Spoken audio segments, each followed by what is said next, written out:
Sword Immortal, who dominates all three realms, had a weird habit. On his days off, he'd come down to this little clinic in a mortal town and ask me to rub his feet. It helps me recover, just do it. Didn't get it, but hey, I'm just a regular person. I went along with it. But he could figure out why this cold, untouchable immortal would ever bother with some nobody running a small town clinic. Little did they know. The fearsome Ice Sword Immortal they all looked up to couldn't even block 3 of my moves at full power. Turns out I'd transmigrated into a cultivation world, but I had 0 spiritual roots, just a plain mortal. And my system? No cultivation powers. Just a pile of useless skills. For 10 years, I'd mastered everything the system threw at me. Music, chess, painting, smooth talking, gossip. But cultivation? Couldn't even get started. Body literally couldn't absorb spiritual energy. So to make a living, I opened a small clinic in town. All I wanted was to lay low and coast through the rest of my life. It was pouring rain. No way anyone was coming in. I was just about to head back and do nothing. Then, out of the corner of my eye, I caught a figure at the end of the street, stumbling, alone, completely drenched in the downpour. Her name was Ye Qinghan. Just 3 months ago, she was the crown jewel of the Galen Empire, only 18 and already at the 8th level of nascent soul. Of everyone her age in the entire empire, only 3 could match her.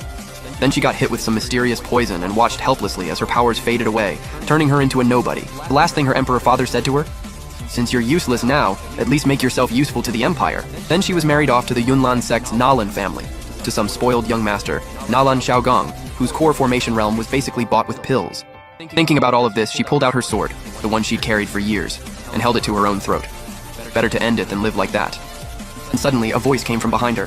"Hey miss, what are you doing out here alone in this rain?" She spun around and that's when I got a good look at her. Gorgeous features, but those eyes were full of nothing but confusion and despair. Called out again and held my umbrella over her head. Then, the next second, she coughed up blood and collapsed right into my arms. With the last bit of her consciousness, she sent out her spiritual sense to scan me, and got nothing. Spiritual energy whatsoever. Just a mortal. "Hey miss, you okay?" Wait, she's been poisoned. Ye Qinghan finally came to. I was just about to give her some medicine. Her eyes met. Awkward. She frowned at me, then looked down at the blanket over her, then over at her clothes folded on the chair beside her. Face went red.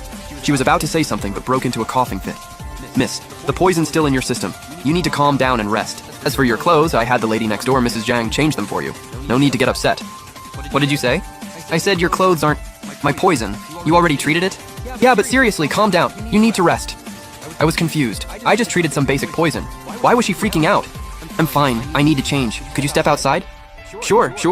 The second I stepped out, she circulated her energy to check her body, and was stunned.